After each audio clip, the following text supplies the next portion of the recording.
Esta semana, entonces yo les estuve hablando de la muerte de Cristo, que es el tema de hoy. Conmigo ya han visto, veremos con este 4 temas. El primero fue Jesús el prometido por Dios y esperado por su pueblo. Vimos en esa primera escuela que el pueblo anhelaba al Mesías. Luego vimos también en la segunda que Jesús fue enviado por Dios, pero el pueblo le rechazó.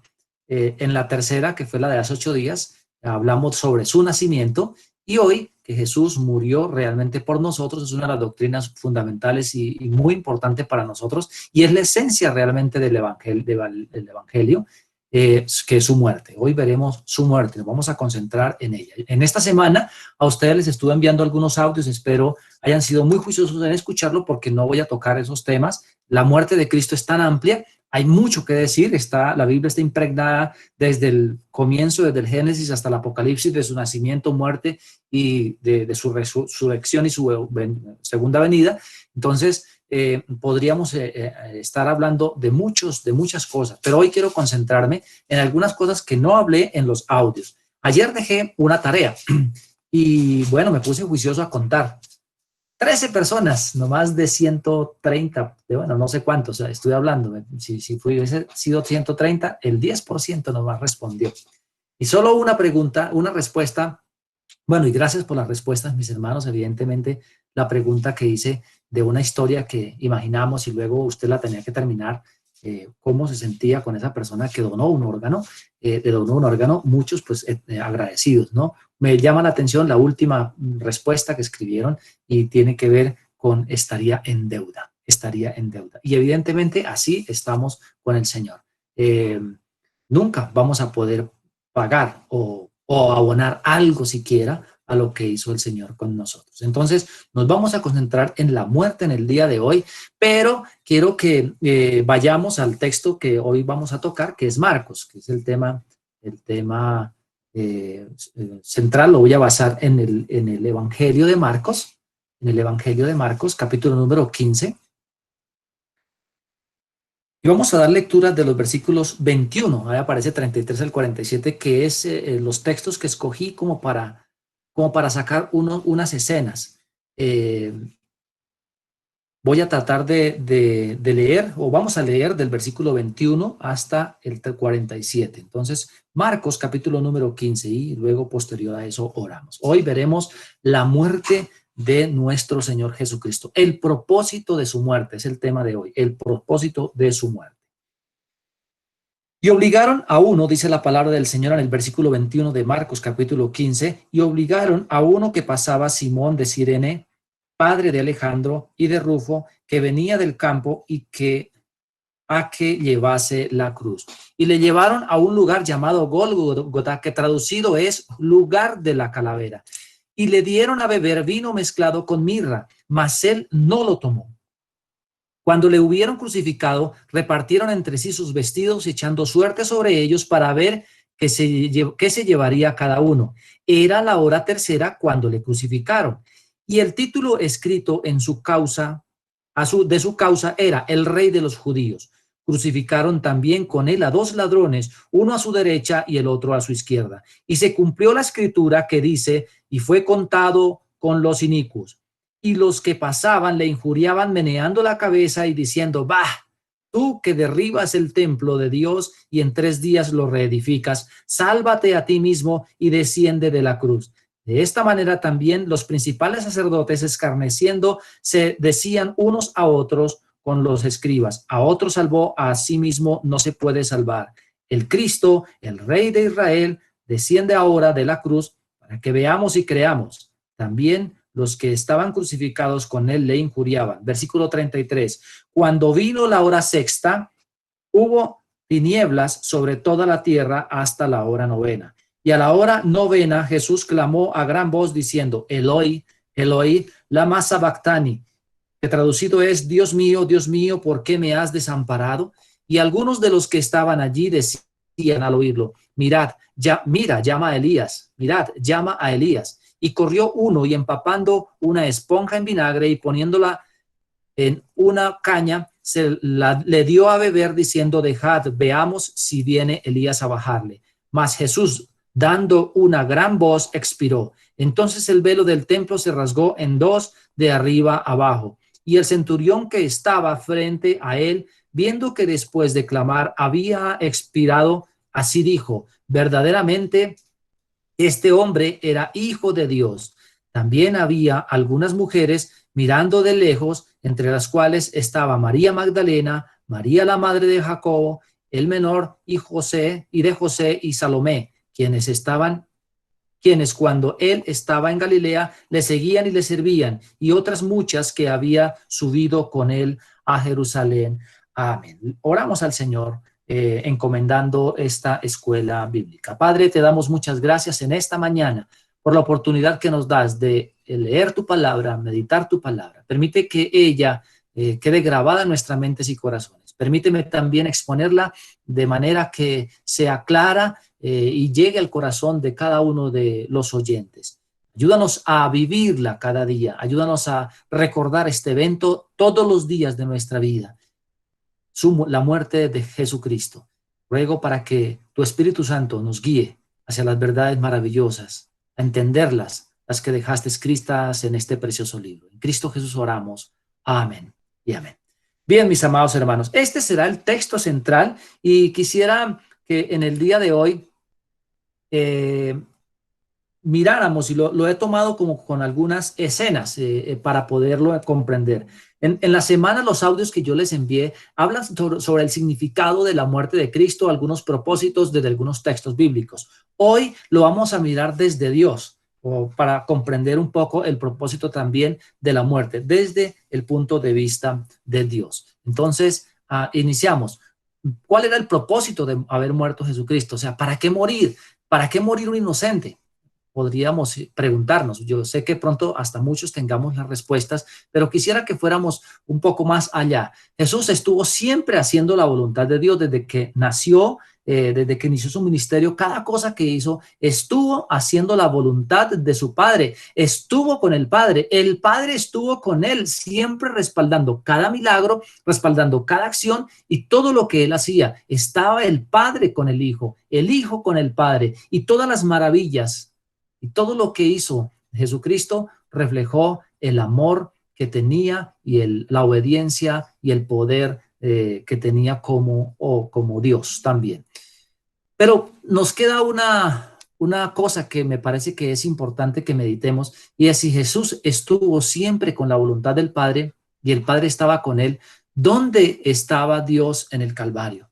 Y con esa pregunta vamos a hablar de 6 escenas básicas para comprender un poco el propósito de la muerte de Cristo desde el Padre, desde Dios, para que lo tengamos en cuenta. ¿Dónde estaba Dios? Recordemos, si vemos la historia atrás, si ustedes leen desde el capítulo número 15 y leen los otros evangelios, Jesús tuvo que soportar un juicio injusto, una avalancha de insultos por parte de los dirigentes del pueblo y también por los soldados. También de ser condenado de manera injusta, a pesar de que el gobernador Pilato no encontró motivos para condenarlo. Jesús tuvo que soportar todo eso de manera injusta. La pregunta que podíamos hacernos hoy, o sea, eso que lo escupieron, lo golpearon, lo maltrataron y le hicieron algo y lo señalaron, lo acusaron de manera injusta, uno podría decir, bueno, entonces, ¿dónde estaba Dios? ¿Por qué Dios no descendía para ayudarle? ¿Por qué Dios no descendía para sacarlo de esa situación si estuvo presente todo el tiempo? Y a veces esa pregunta podemos hacerla nosotros cuando pasamos situaciones difíciles, ¿no? Pasamos situaciones que a veces no sabemos ni las entendemos, y el sufrimiento llega y comenzamos a decir, bueno, ¿y dónde está Dios? Aquí exactamente podríamos preguntar lo mismo. ¿Dónde está Dios? ¿Dónde está Dios cuando al unigénito se le está se le burlan de manera injusta, se le acusa de manera injusta? ¿Dónde está Dios cuando su sentencia es injusta? Era su hijo. ¿Dónde estaba? ¿Por qué no descendió del cielo para defenderlo? Y la respuesta es que Dios siempre estuvo ahí. Siempre estuvo ahí. Jesucristo tuvo que soportar, repito, todas las humillaciones, todas las humillaciones. ¿Dónde estaba Dios? Él siempre estuvo ahí. Quiero que vayamos no, marquemos por favor Marcos ahí porque vamos a estar toda la hora hablando, en esta mañana hablando de este texto. Marquemos ahí y vamos a Corintios, segunda a los Corintios, capítulo número 5, versículo 19. Segunda a los Corintios. Les pido el favor que mantengan sus Biblias a la mano. Y también les pido y les animo a que sus hijos tengan Biblia. Es el momento en este espacio de que sus hijos repasen la Biblia, aprendan a buscar, lean con nosotros. Y esta escuela dominical vamos a estar rodando por algunas partes de la Biblia. Así que les animo a que aparte de escribir, les animo a que usted también esté buscando con sus hijos la escritura. Segunda a los Corintios, capítulo número 5, versículo 19. ¿Dónde estaba Dios? Ahí estaba Dios. Que Dios estaba en Cristo reconciliando consigo al mundo. Dios estaba ahí estaba en Cristo reconciliando al mundo, no tomándoles en cuenta a los hombres sus pecados. Nos encargó a nosotros la palabra de la reconciliación. ¿Dónde estaba Dios? El texto dice que Dios estaba ahí. Estaba a través de Cristo reconciliando consigo al mundo. Y aquí vamos a ver la primera escena. Vamos a Marcos nuevamente 15. Tengamos Marcos ahí marcado, por favor. Vamos a estar yendo a partes de la Biblia, pero vamos a volver ahí. Primera escena. Son 6 escenas que quiero llevarlo desde el punto de vista de la presencia del Señor. Dios estaba ahí. ¿En dónde estaba? En la oscuridad. En la oscuridad. 15:33. 15, versículo 33. Parto de ahí. Vino la hora sexta. Cuando vino la hora sexta, hubo tinieblas sobre toda la tierra hasta la hora novena. Bien, antes de continuar, quiero explicar un poco el tema de las horas para ellos. Es totalmente a las horas nuestras.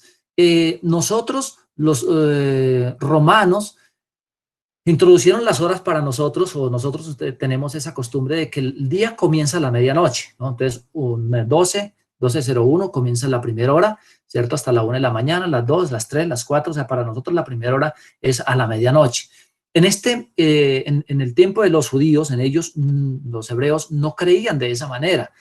El día para ellos comenzaba a las 6 de la mañana. Quiere decir que la hora primera para ellos era de 6 a 7. La hora segunda era de 7 a 8. Necesito que lo comprendamos bien porque hay unas cosas que son importantísimas tenerlas en cuenta. La hora tercera era de 8 a 9.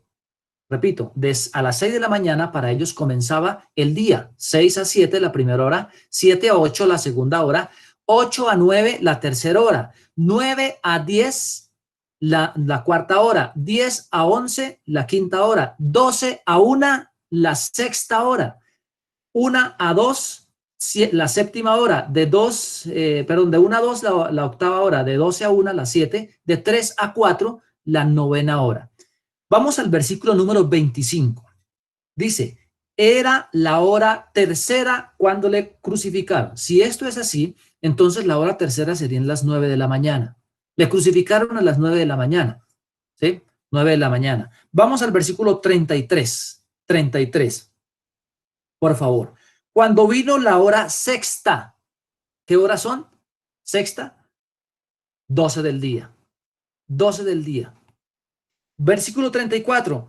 Dice, hora sexta. Dice, y hubo gran tinieblas hasta la hora novena. Se oscureció 12 del día hasta la hora novena, que son las 3 de la tarde. 3 horas de oscuridad.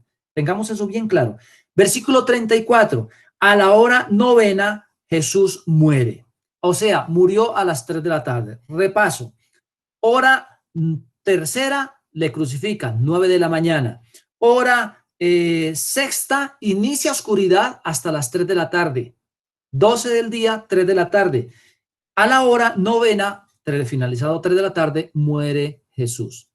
Quiero que lo tengan en mente porque es que me parece muy importante esto para ahora discutirlo.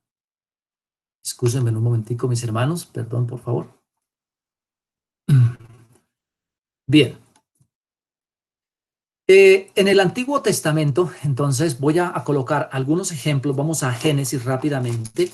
En el primer capítulo de Génesis, para ellos, ellos hablaban, los judíos hablaban de 3 cosas del día, que era versículo 1, capítulo 1, versículo 5, llamó Dios a la luz día y a las tinieblas la llamó noche. Entonces ellos tenían el día, la noche, hablaban de la tarde, dice, y fue la tarde y la mañana. Hablaban de la mañana, hablaban de la tarde.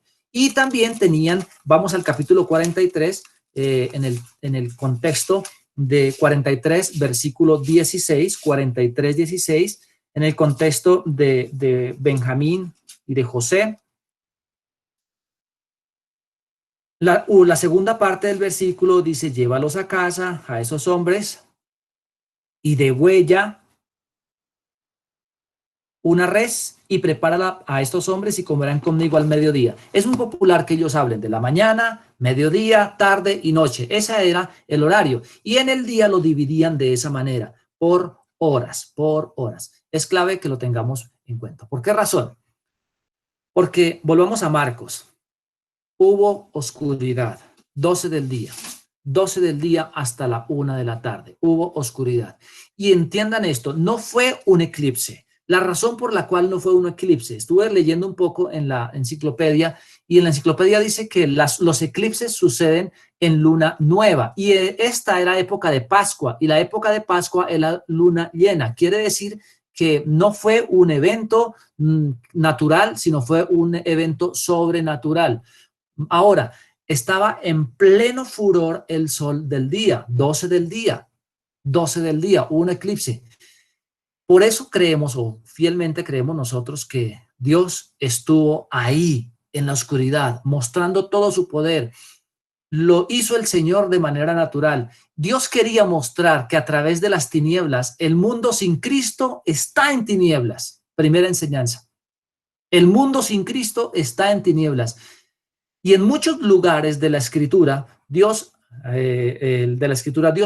siempre se relaciona la oscuridad con el juicio del Señor. Voy a tocar 3 textos rápidamente, varios textos, 4 textos puntualmente, que es Mateo capítulo número 8, vamos a Mateo, atrásito de Marcos, Mateo 8, versículos número 12, Mateo 8, 12. Está en el contexto de cuando Jesús sana al centurión y dice, mas los hijos del reino, hablando Jesucristo, respondiendo al centurión, serán echados a las tinieblas de afuera. Allí será el lloro y el crujir de dientes. Está hablando del juicio final y está hablando que será para aquellas personas que no creyeron en él, juicio eterno y tinieblas, oscuridad, oscuridad. Vamos al Antiguo Testamento, a Amós. No me voy a detener mucho porque solamente quiero, estos son para colocar algunos ejemplos que Dios a través de la historia siempre ha relacionado las tinieblas con juicio, la oscuridad con juicio, con juicio.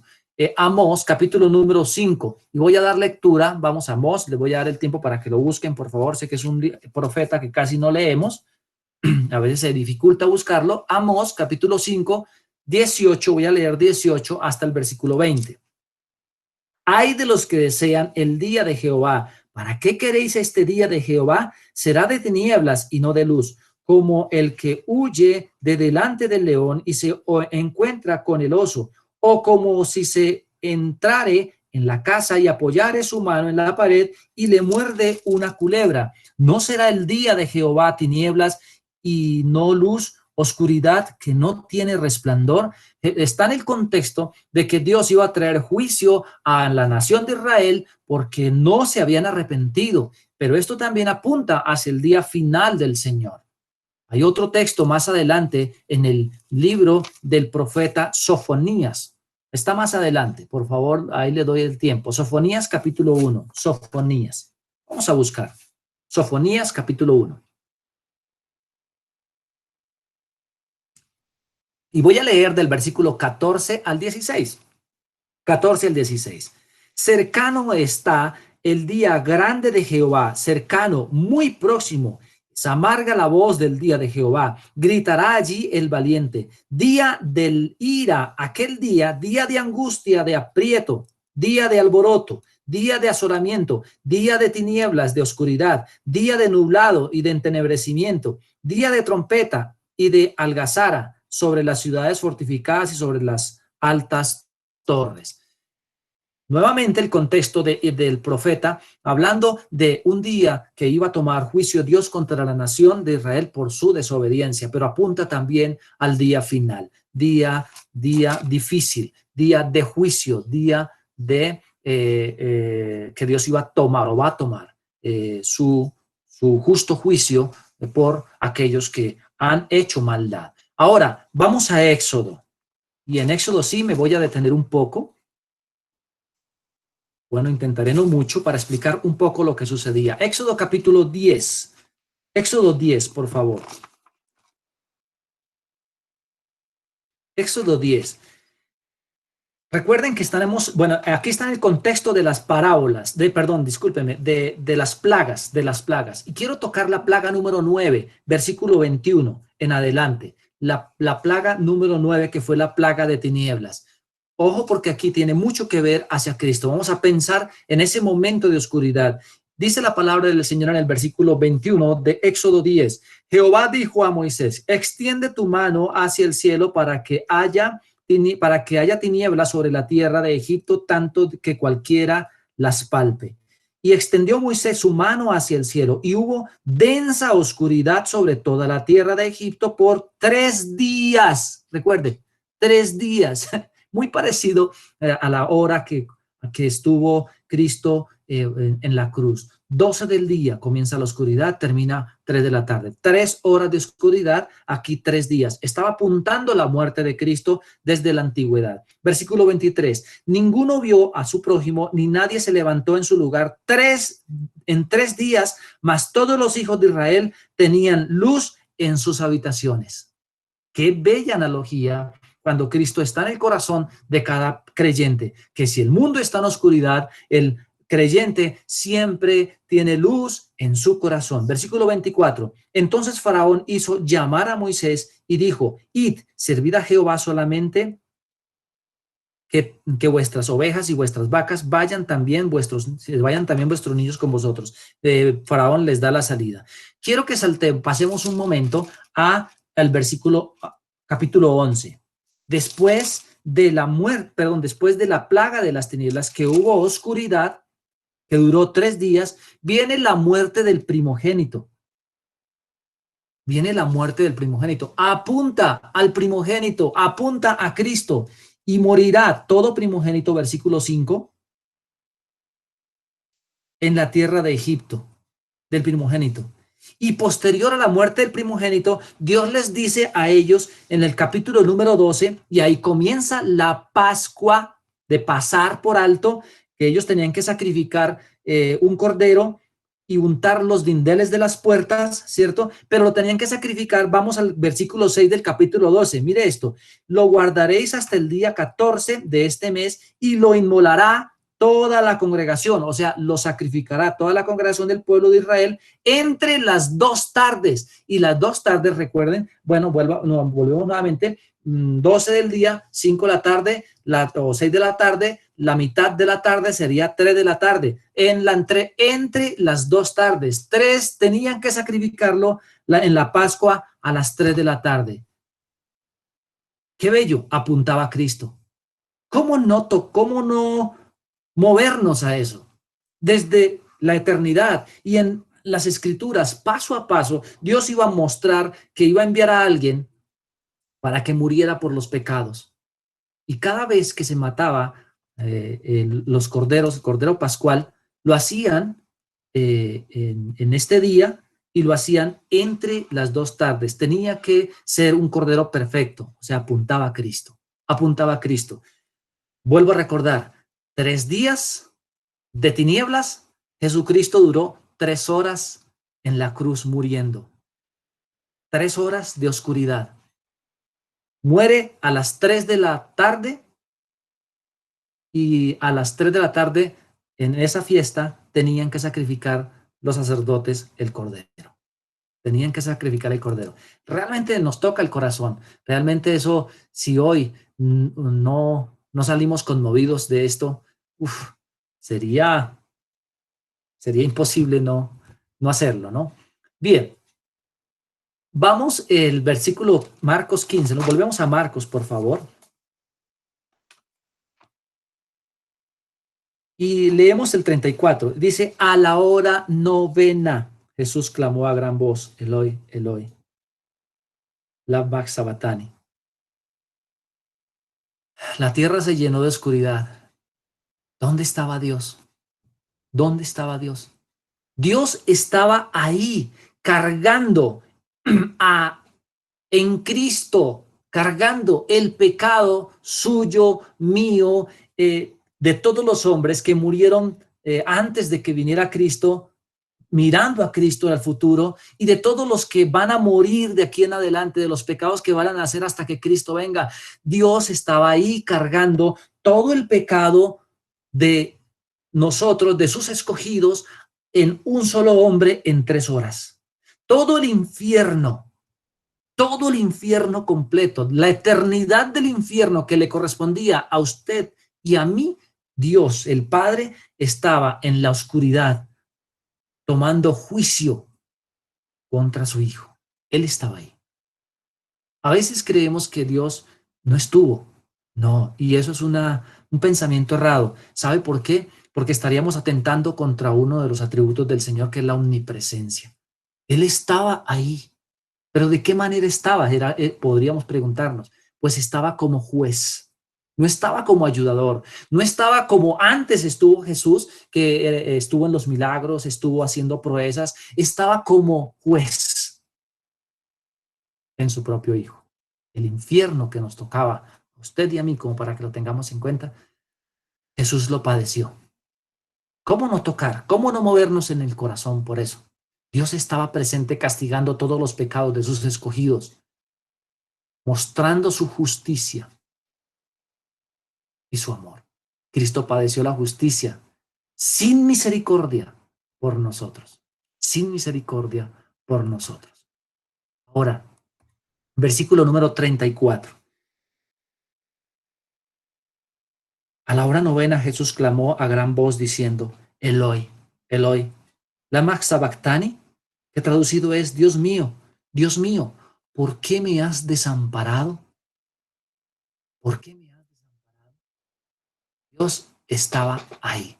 Dios estaba ahí. Juan, capítulo 10. Marquemos, por favor, ahí. Vayamos a Juan, capítulo número 10, versículo 17. Dice, por eso me ama el Padre, porque yo pongo mi vida para volverla a tomar. Nadie me la quita, sino que yo mismo, de mí mismo, la pongo. Tengo poder para ponerla y tengo poder para volverla a tomar. Este mandamiento recibí de mi Padre. Él está diciendo que de manera voluntaria fue allá, fue la decisión. Él dijo, yo voy a morir. Y tomó la decisión para que el Padre derramara toda su ira. Ahora, este texto que aparece aquí, Dios mío, ¿por qué me has desamparado? Cristo recuerda un salmo, que es el Salmo 22. Vamos al Salmo 22 un momento, por favor. Vamos al Salmo 22. Él recuerda un momento, que es el Salmo 22. Jesús recuerda, si ustedes analizan muy bien o hacen memoria, cuando leemos todo el Evangelio, Jesucristo poco se refiere a Dios como Dios mío. Siempre lo dice como Padre, mi Padre, y en las oraciones Padre. Aquí, en este texto, habla de Dios mío. Siente el abandono, no porque Dios no estuviera ahí, sino porque estaba cargando, no tenía, estaba cargando todo el peso de los hombres que decidió salvar en toda la historia en él. Pero él acude a la misericordia, al consuelo de su Padre, de Dios.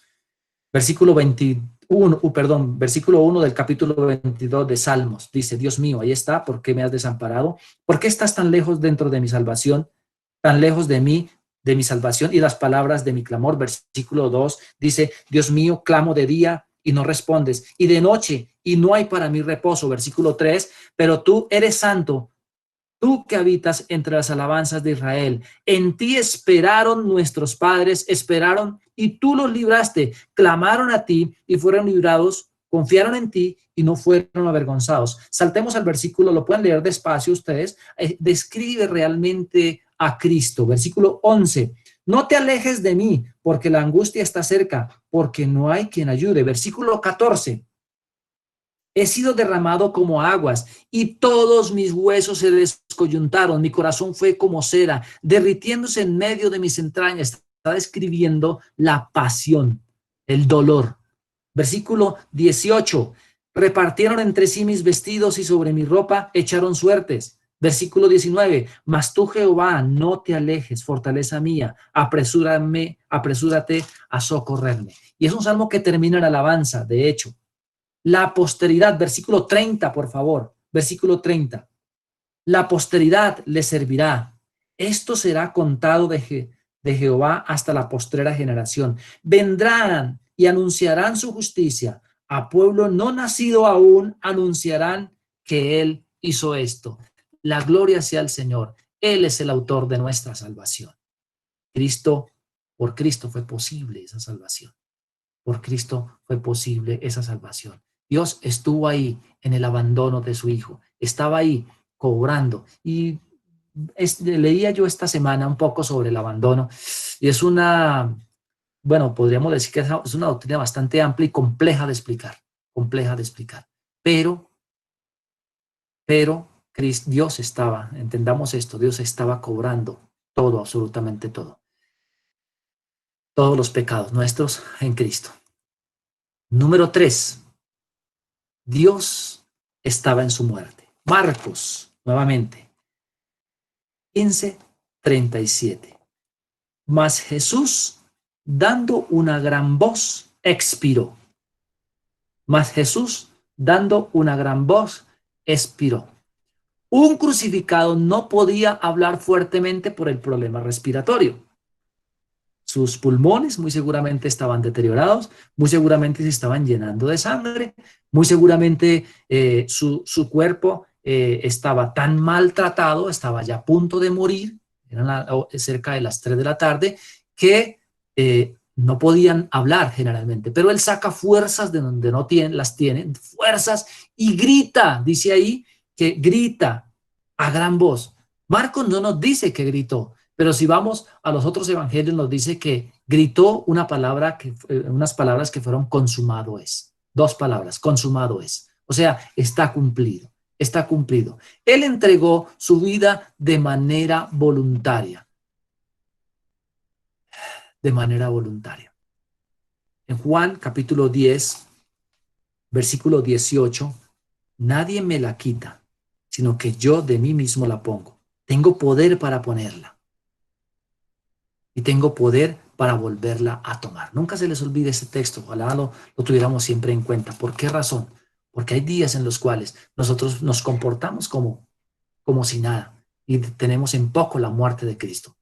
Sé que a veces estas escenas y estas gráficas que estoy poniendo puedan que sean muy amarillistas o muy duras, pero esto no se compara, esas gráficas o estas fotos que estoy poniendo ahí, no se compara realmente a lo que pudo haber padecido el Señor.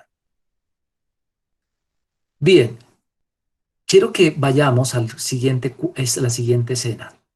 Dios también estaba trazando allí un camino hacia el santuario. Capítulo 15 de Marcos, versículo número 38. Entonces el velo del templo se rasgó en 2, de arriba abajo, de arriba abajo. En el templo de Jerusalén había un velo que separaba el lugar santo del lugar santísimo. ¿Sí? Este velo, estuve leyendo un historiador que se llama Flavio, dice que ni siquiera 2 caballos tirando de manera contraria podían rasgarlo. Si pusieran un caballo en una esquina y otro caballo en esa esquina y alaran de tal manera tan fuerte, ese velo no se podía rasgar tan sencillamente. Que tenía 12 metros, 18 metros de alto y 10 centímetros de grueso. Era un espesor bastante ancho. Este velo significaba la separación que tiene el hombre, que la separación que hay entre Dios, porque estaba entre el lugar, dividía el lugar santo del lugar santísimo. Para poder entrar al lugar santísimo solo lo hacía el sacerdote, solamente el sacerdote, para ofrecer un sacrificio por los pecados del pueblo. Este velo significaba la separación que había entre Dios y nosotros, o Dios y el hombre por los pecados. En el preciso momento que Jesús muere, esa gruesa cortina es rasgada. Podemos decir que ese grueso pecado que nos separaba entre usted y yo, fue rasgado. Dios abrió el pecado, quitó el pecado, rasgó para que pudiésemos acercarnos al Padre. Mire lo que dice el Señor, lo que hizo el Señor por nosotros. Hebreos lo describe de manera un poco más amplia. Vamos al texto de Hebreos, capítulo número 10. Capítulo número 10. Pueden leer todo el capítulo despacio, hablando de Cristo, de la muerte de Cristo, Hebreos capítulo 10. Voy a leer algunos versículos, voy a tomar el versículo 6, por favor. Hebreos 10, lo buscamos, por favor, Hebreos 10, 6. Holocausto y expiaciones por el pecado no te agradaron. Entonces dije, he aquí que vengo, oh Jehová, oh Dios, para hacer tu voluntad. Como en el en el libro está escrito, toma un texto de Salmos 46 al 8. Diciendo, primero sacrificio y ofrenda y holocausto y expiaciones por el pecado no quisiste ni te agradaron, las cuales cosas se ofrecen según la ley.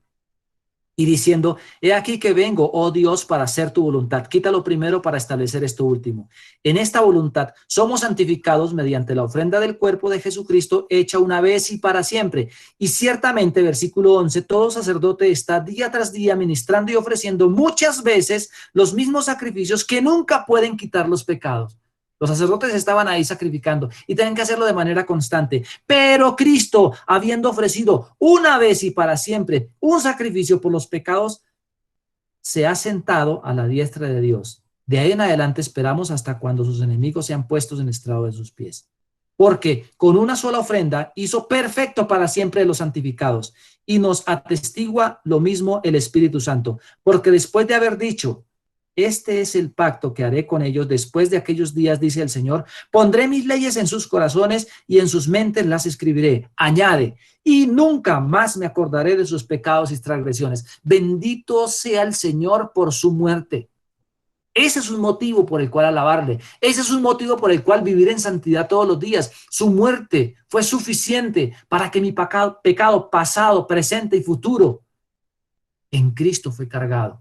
En Cristo fue cargado. Versículo número 18. Pues donde hay remisión de estos, no hay más ofrenda por el pecado. Así que, hermanos, teniendo libertad para entrar en el lugar santísimo por la sangre de Jesucristo, por el camino nuevo y vivo que Él nos abrió a través del velo, esto es su carne, y teniendo un gran sacerdote sobre la casa de Dios, escuche esto, acerquémonos, ¿qué hace lejos del Señor? Acerquémonos con corazón sincero, en plena certidumbre de fe, purificando los corazones de mala conciencia y lavados los cuerpos con agua pura. Jesucristo, por esa muerte, Dios estaba trazando un camino nuevo para nosotros, un camino directo al santuario, directo a la presencia del Señor. Lo trazó. ¿Qué hace, hermano, lejos del Señor? Usted puede venir de manera libre, no por usted, por Cristo, por Cristo.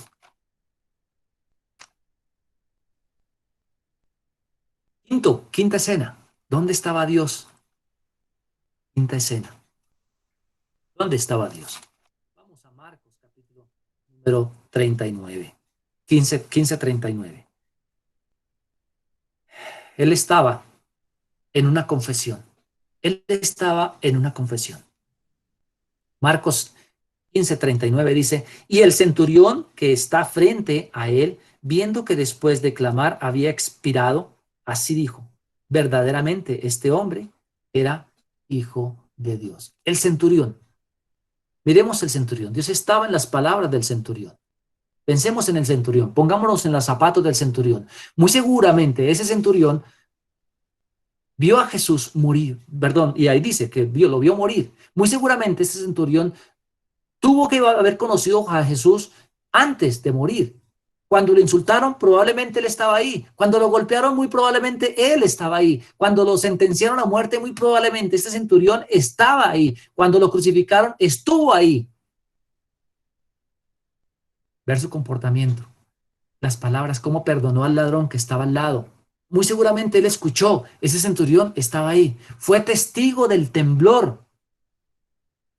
en Mateo capítulo 27, 52 al 53, para que usted lo lea despacio. Dice que hubo temblor, que las rocas se partieron, que los sepulcros se abrieron, que muchos resucitaron. No lo dice Marco, lo dice Mateo. O sea, complementa un poco la historia. Y muy seguramente ese centurión estuvo y fue testigo de eso. O sea, ese centurión muy seguramente escupió también a la cara, muy seguramente lo golpeó, muy seguramente también se le burló, muy seguramente lo señaló, pero Dios hace una obra en el corazón de este hombre y manifiesta de manera verbal, reconociendo que este hombre sí era hijo de Dios.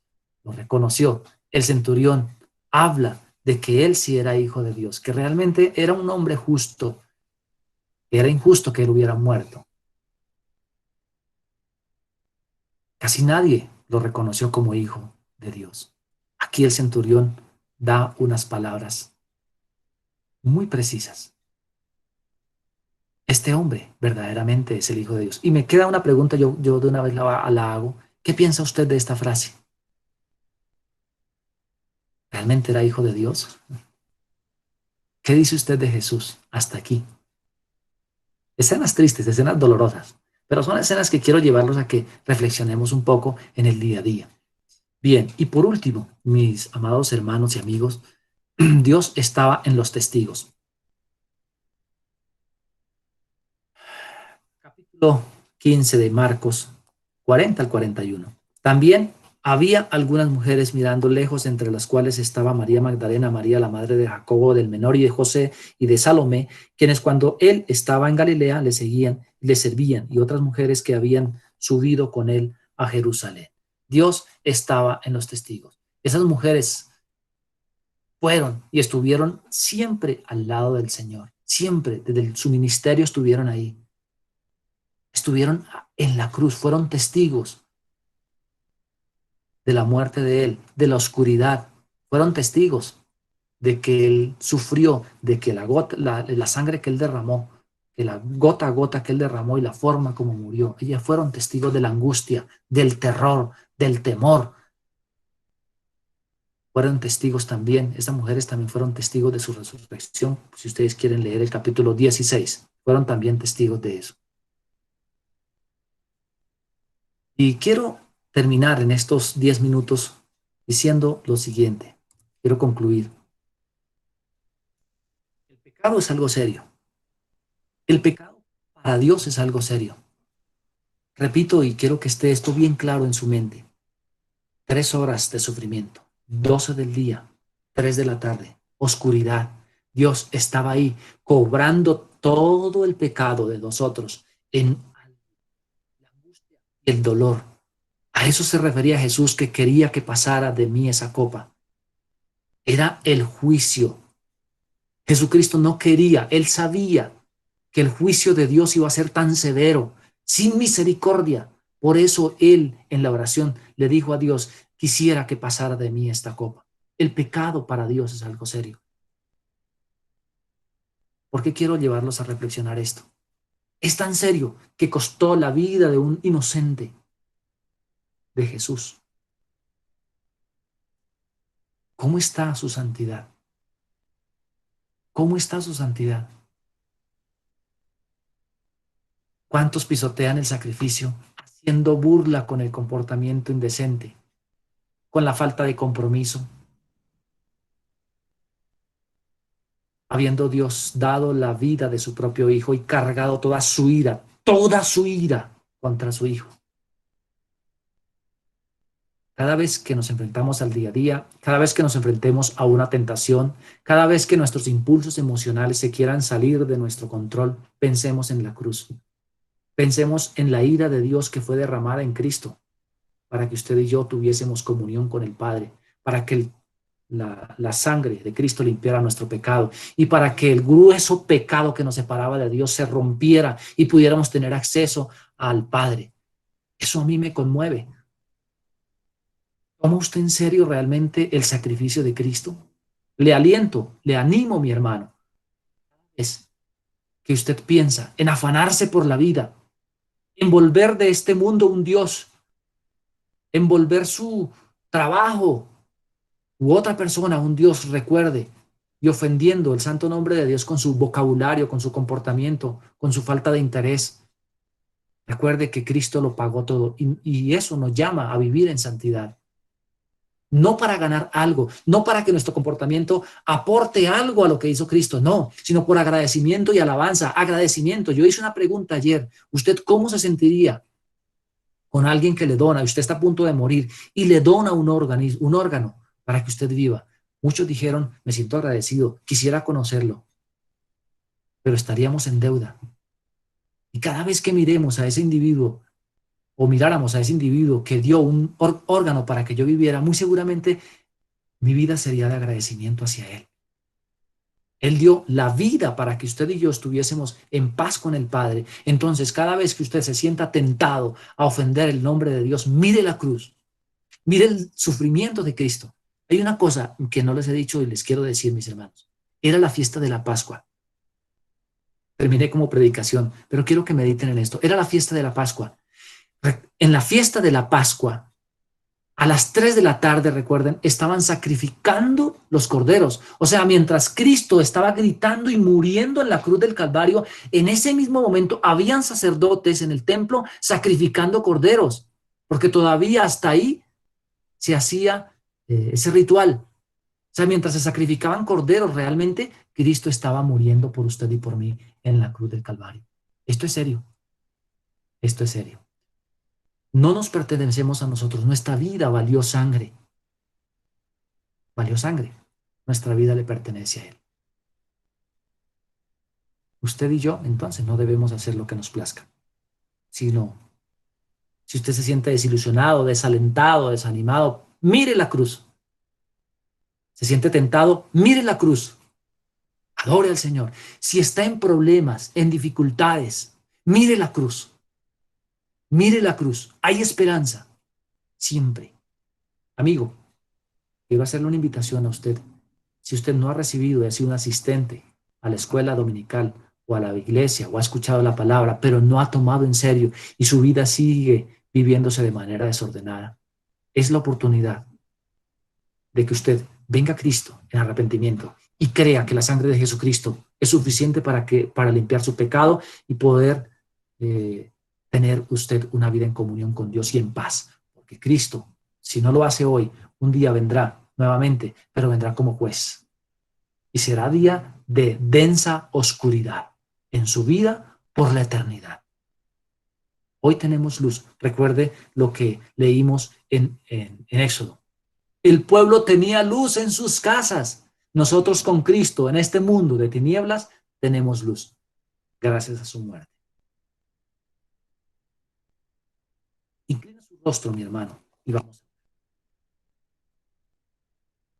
Señor, damos gracias a ti por esta bonita enseñanza que me ha permitido comprender, recordar.